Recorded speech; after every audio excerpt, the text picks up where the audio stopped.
Bueno, bienvenidos a todos a esta segunda clase. Yo soy el doctor Manuel Valero. Hoy les voy a hablar de las herramientas complementarias diagnósticas de la ecoendoscopía, como son la elastografía y el contraste.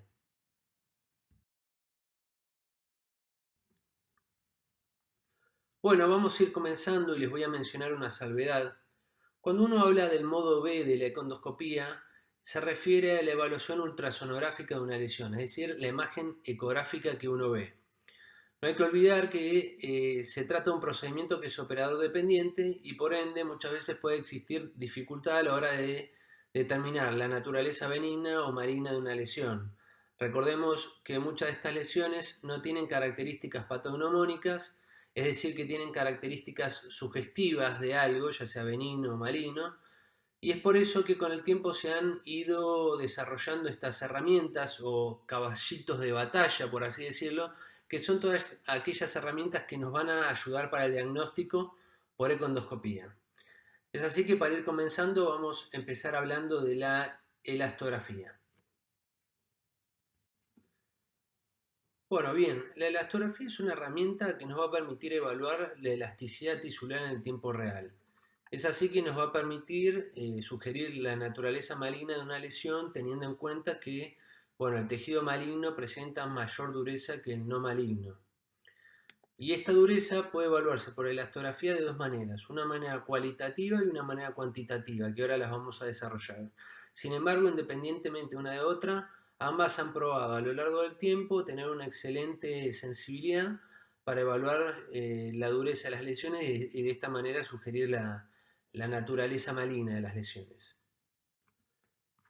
Con respecto a la elastografía cualitativa, bueno, en este caso se utiliza una escala de colores donde el naranja, el amarillo corresponde a las estructuras normales, el color verde a la inflamación y el color azul hace alusión a las estructuras duras, sugestivas por ejemplo de neoplasias. Si vemos las imágenes que tenemos abajo a la derecha, vemos que en la imagen superior vemos una lesión donde predomina el color verdoso. Bueno, así es como se ven las estructuras de tipo inflamatorias, por ejemplo en el caso de una pancreatitis crónica. Y abajo vemos una lesión más circunscripta, predominantemente azulada. Bueno, así es como se ven las lesiones de tipo tumoral. Es así que a partir de esta premisa se han desarrollado escalas, como es la escala de Giovannini, donde se utilizan diferentes scores, por ejemplo estos dos para delimitar una estructura normal o una estructura de tipo inflamatoria, o los últimos tres scores para diferenciar diferentes estructuras de tipo tumorales. Con respecto a la elastografía cuantitativa es porque se calcula un número y según este número es la probabilidad de que la lesión sea maligna o no. Se utilizan dos variables que son el strain ratio y el strain histogram. Para calcular el strain ratio lo que se hace es, se demarca lo que se denomina el ROI, que es el área, digamos, de demarcación sobre el tumor, y eso se compara con el tejido normal, por ejemplo la mucosa, que la vamos a ver roja. En cambio en el strain histogram lo que se hace es un promedio de todos aquellos puntos que están incluidos dentro de la demarcación que se hace sobre la lesión.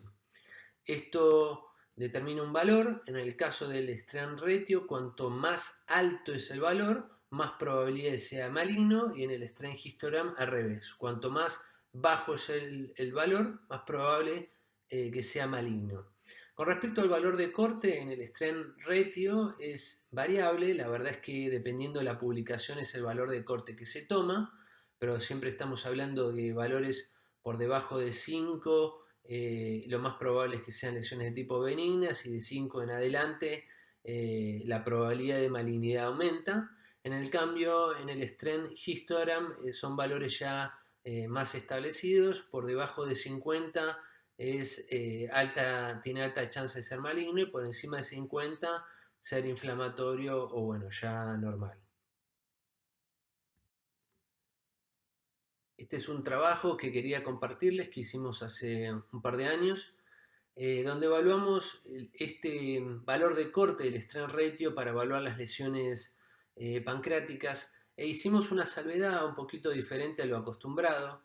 donde determinamos dos valores. Uno, aquel valor donde la especificidad fuese máximo y otra, aquel valor donde la sensibilidad fuese máximo.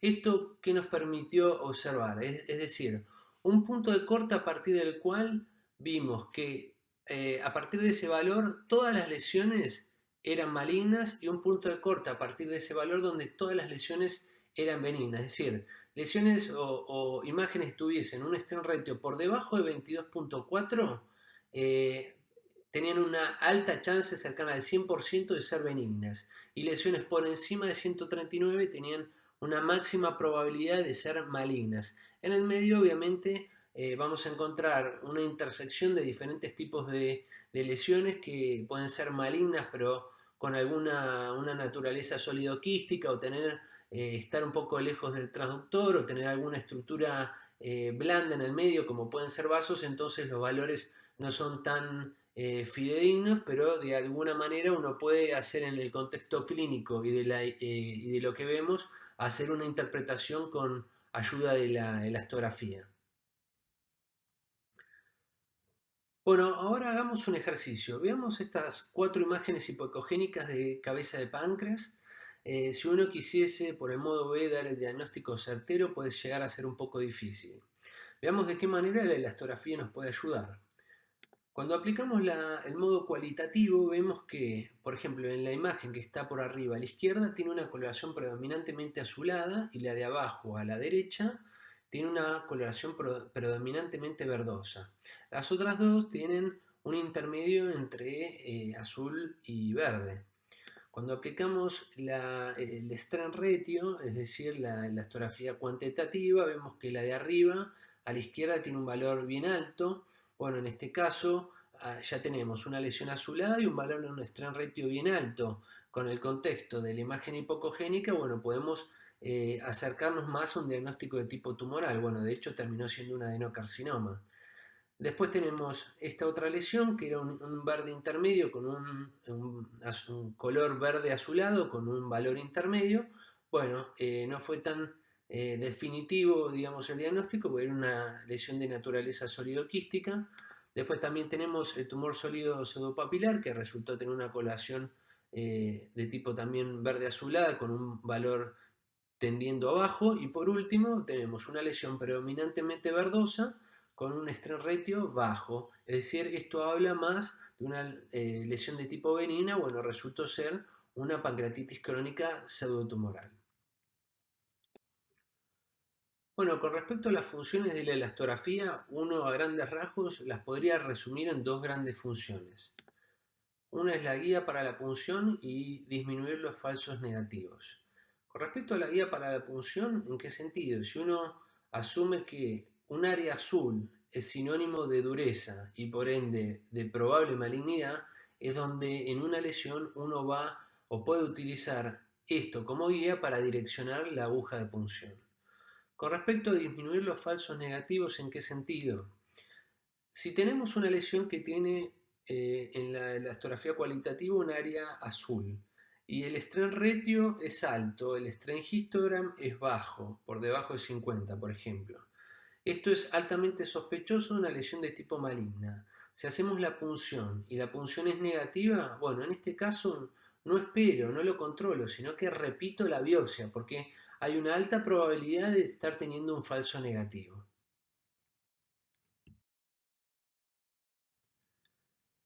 Bueno, vamos a continuar ahora con otro de los caballitos de batalla, otra de estas herramientas tan importantes para la econdoscopía, que es el contraste. Bueno, ¿qué es el contraste? Existen diferentes nombres a lo largo del mundo. El más comúnmente llamado es el sonovio, por eso es que nos vamos a referir sobre todo a este, pero bueno, hay otros.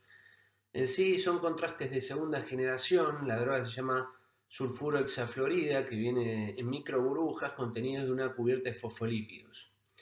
Se utilizan en dosis en alícuotas de 2 a 2.4 mililitros aproximadamente y se eliminan por vía respiratoria y tienen una duración de acción aproximadamente de 60 segundos. ¿Para qué se las utiliza? Bueno, tiene varias indicaciones. Una es el estudio de la masa pancreática, que ha sido una de las principales utilidades. También se lo ha utilizado, bueno, en quistes pancreáticos, adenopatías, lesiones subepiteliales, que también ha logrado ser una de las indicaciones principales, y por ejemplo también para el estudio de pólipos vesiculares. Comenzando entre las indicaciones, por un lado tenemos el estudio de la masa pancreática. Ustedes deben saber lo siguiente: cuando uno utiliza el contraste, lo que está evaluando de alguna manera es la vascularidad. Un tejido normal, la captación que tiene se dice que es isocaptante, es decir, no hay un aumento de la captación ni una disminución. Sin embargo, hay ciertas patologías que por su tipo de vascularidad hacen que a la hora de captar se vean hipocaptantes, es decir, que no capten, o hipercaptantes, es decir, que capten de más. Cuando podemos interpretar esta imagen, podemos hacer un diagnóstico diferencial entre diferentes lesiones pancreáticas. Por ejemplo, el adenocarcinoma es una lesión típica pancreática que no capta, a diferencia, por ejemplo, de los tumores neuroendocrinos o los linfomas o los pseudotumores como la pancreatitis autoinmune o la pancreatitis crónica pseudotumoral, y en algunos casos también las metástasis, que se tornan hipercaptantes, es decir, captan por demás.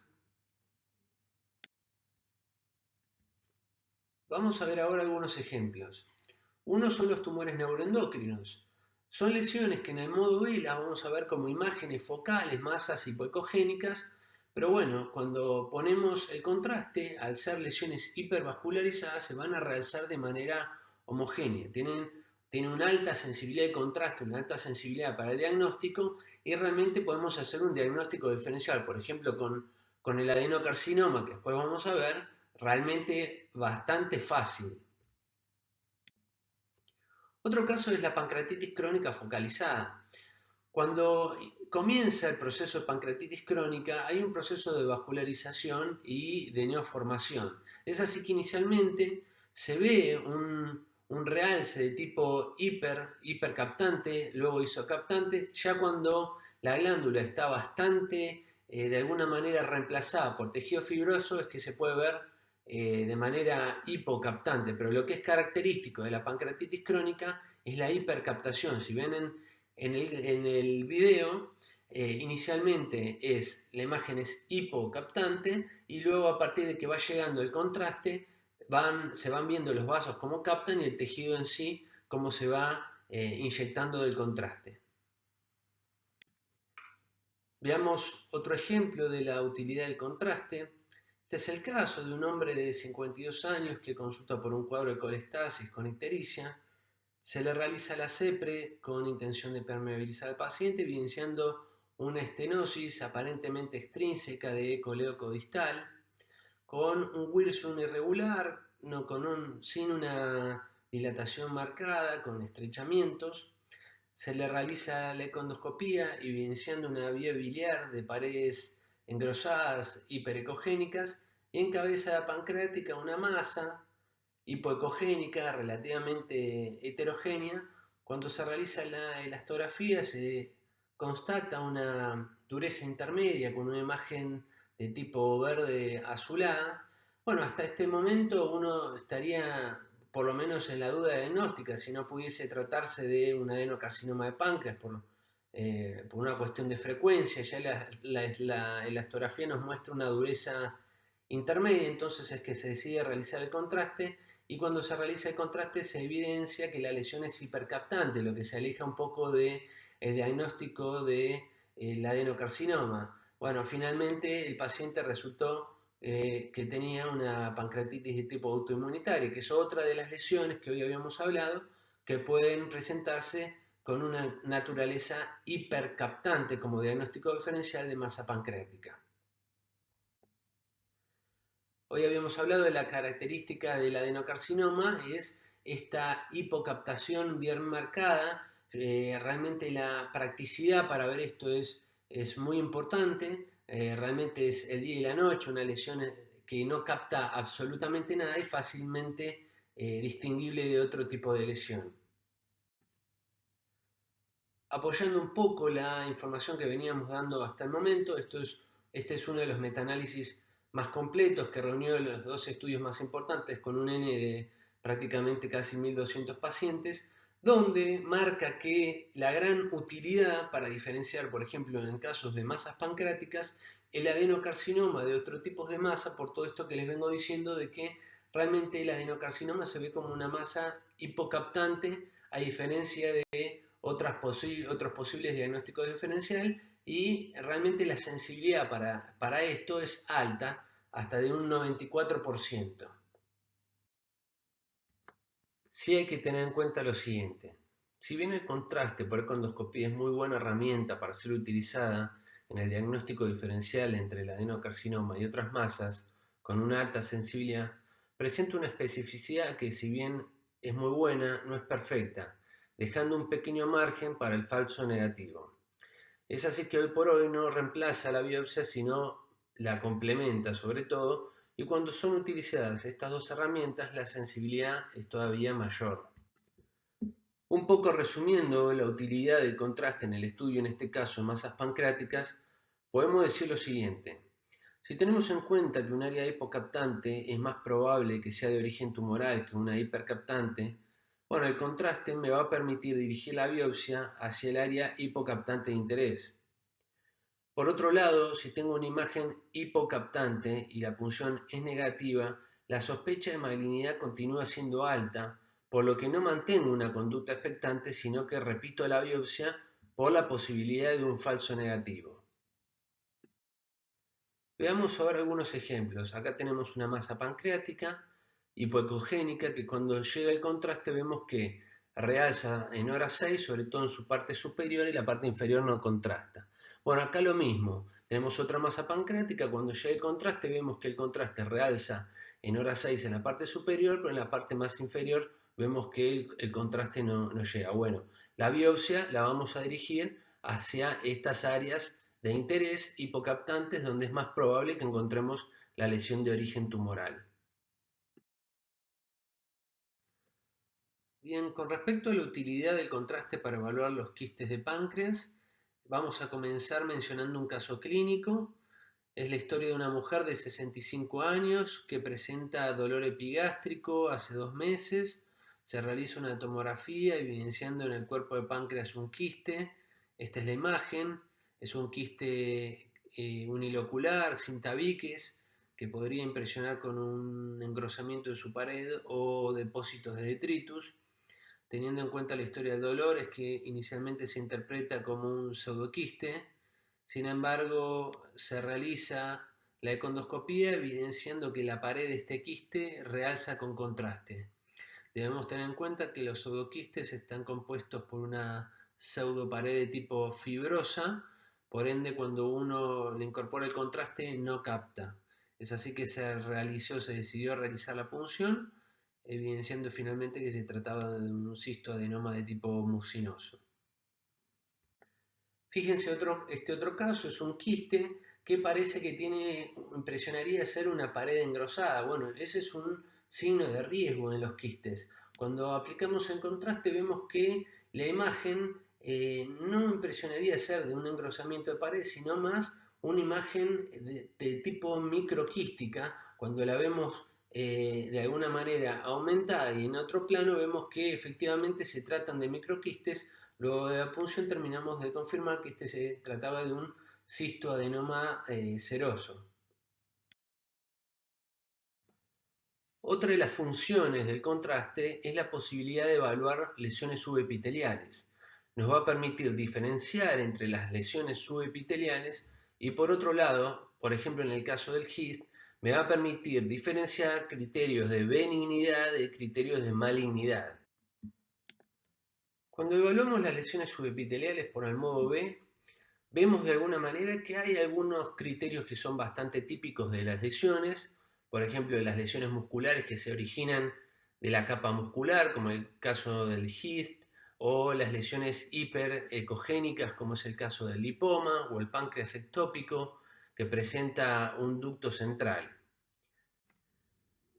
Sin embargo, por otro lado, hay que tener en cuenta que las lesiones subepiteliales no siempre se presentan de esta manera tan clara, con estos criterios tan claros.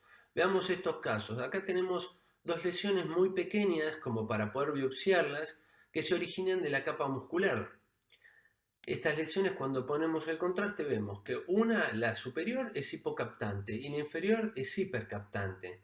Bueno, acá estamos hablando de dos lesiones muy diferentes. Una es el leiomioma, que es una lesión completamente benigna, que no requiere mayor control, y el otro es el GIST, que si bien es una lesión pequeña en este caso, va a requerir un control a lo largo del tiempo.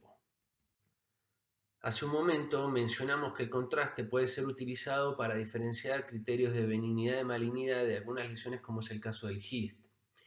Esta en particular es una lesión que capta bastante contraste, lo hace de manera homogénea por sus vasos regulares, y cuando va adquiriendo criterios de malignidad, la lesión se torna con una captación heterogénea, con áreas sin captación y vasos irregulares. Es así que la utilización del contraste para poder identificar estos cambios de benignidad a malignidad tiene una alta sensibilidad con una precisión diagnóstica del 83%. Sin embargo, hay que tener en cuenta que su especificidad es relativa, por ende, de nuevo, como mencionamos hace un rato, no reemplaza la biopsia, sino que la complementa.